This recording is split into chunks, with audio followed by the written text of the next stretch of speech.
চাইছিলাম না কোনো ট্রোল কইরা ভিডিও করবো, কিন্তু না কইরা আর পারলাম না। কেপ ভার্দের খেলার সময় আর্জেন্টিনার ফ্যানদেরকে বিভিন্নভাবে উত্ত্যক্তমূলক কথা, এমন এমনভাবে কথা বলছে যে আসলে মানুষের শরীরের থেকে চামড়া খুলে নেওয়ার মতো। যাই হোক, আমরা খারাপ খেলছি। তারপরে কিছু মানুষ বলছে যে আমরা তো 120 মিনিট পর্যন্ত যাব না, 90 মিনিটের রেজাল্ট নিব আর বিশাল ব্যবধানে জিতবো। যাই হোক, বিশাল ব্যবধানে জিতছে। পেনাল্টিতে, আচ্ছা আচ্ছা ভাই, আরেকটা জিনিস মনে করে দিচ্ছে, পেনাল্টিতে আমরা গোল করি না, পেনাল্টি ছাড়া আমরা ম্যাচ জিতি। ভাই, একটা ম্যাচে 2টা পেনাল্টি পাইছো, তারপরও ম্যাচ জিততে পারো না, লজ্জা থাকা উচিত। ঠিক আছে। আর চাইছিলাম না কেউ কিছু বলবো, এবং নিজেও ফেসবুকে পোস্ট করছি যে কেউ যেন কাউকে নিয়ে ট্রোল না করে। কিন্তু কিছু কিছু আমার ফেসবুক ফ্রেন্ডদের মধ্যে এমন এমন কিছু কিছু মানে পাগল আছে।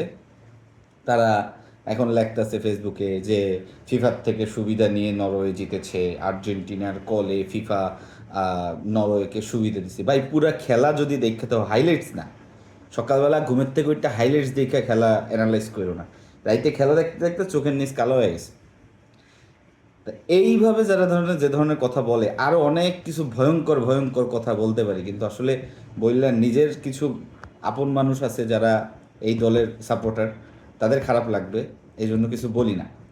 কিন্তু কিছু কিছু মানে গোবর, যাদের মাথায় আসলে কোনো মস্তিষ্কের মধ্যে কিচ্ছু নাই, তারা এই ধরনের কথাবার্তা বলে। তো এইগুলোর থেকে বিরত থাকো। ট্রোলের মানে আকাশ থেকে একটা তীর যাইতেছে, তীরটার নিচের দিকে টাইনো না, তাহলে কিন্তু আসলেই গর্তে যাইতে হইব তোমাকে। সো এই বিষয়গুলো একটু খেয়াল রাখো।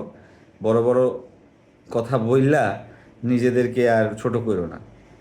আর মোনাজাতে বসবা 7 তারিখ 10টায়, যে আল্লাহ কোনোভাবে না কোনোভাবে যেন আর্জেন্টিনা এই মিশরের প্যারাটা, ইজিপ্ট নতুন নাম, ইজিপ্টের প্যারাটা যেন পার না করতে পারে। এই মোনাজাতে বইয়া মানে ফাটাই লেবা, লাগলে মসজিদ যাই বাবা, এইটাই করবা। যাই হোক, আমি কোনো দলের নাম উল্লেখ করি নাই, কিন্তু যাদের লাগার তাদের ঠিকই লাগবে। সালাম আলাইকুম।